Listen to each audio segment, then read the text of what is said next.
দেখছেন সবার খবর, সবার নজর, বার্তা এক নজর। পান্ডুয়া থানার বড় সাফল্য, ডাকাতির আগেই ধরা পড়ল 5 সদস্যের ডাকাত দল। হুগলির পান্ডুয়া থানার পুলিশ তৎপরতায় বড়সড় অপরাধের ছক ভেস্তে গেল। ডাকাতির পরিকল্পনা করার আগেই 5 সদস্যের একটি ডাকাত দলকে গ্রেপ্তার করল পান্ডুয়া থানার পুলিশ। পুলিশ সূত্রে জানা গিয়েছে, প্রতিদিনের মতো রাতে পান্ডুয়া থানার পক্ষ থেকে বিভিন্ন এলাকায় কড়া নজরদারি চালানো হচ্ছিল। সে সময় খন্নানবশ এলাকায় কর্তব্যরত পান্ডুয়া থানার sub inspector Ashok Kumar Bhatt GT রোডের ধারে কয়েকজন সন্দেহভাজন ব্যক্তিকে ঘোরাফেরা করতে দেখেন। তাদের আচরণ ও গতিবিধি সন্দেহজনক মনে হওয়ায় খুশি পুলিশ তাদের জিজ্ঞাসাবাদ শুরু করে। জিজ্ঞাসাবাদের সময় পুলিশ জানতে পারে ওই ব্যক্তিরা একটি ডাকাতির উদ্দেশ্যে সেখানে জড়ো হয়েছিল। এরপর তল্লাশি চালিয়ে তাদের কাছ থেকে একটি আগ্নেয়াস্ত্র, 1 রাউন্ড তাজা গুলি এবং একটি শাবল ও 2টি লোহার রড উদ্ধার করে। ঘটনার পরে পুলিশ 5 জনকে গ্রেপ্তার করে পান্ডুয়া থানায় নিয়ে যায়।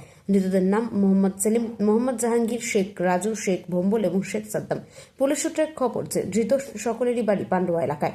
ধৃতদের বিরুদ্ধে প্রয়োজনীয় ধারায় মামলা রুজু করে চুঁচুড়া আদালতে তোলা হয়। পুলিশ গোটা ঘটনা তদন্ত শুরু করে এবং ধৃতদের সঙ্গে অন্যান্য কোনো অপরাধ চক্রের যোগ রয়েছে কিনা তা খতিয়ে দেখা হচ্ছে। পান্ডুয়ার ওই তৎপরতায় সম্ভাব্য একটি বড় অপরাধ রুখে দেওয়া সম্ভব হয়েছে বলে মনে করছে পুলিশ প্রশাসন।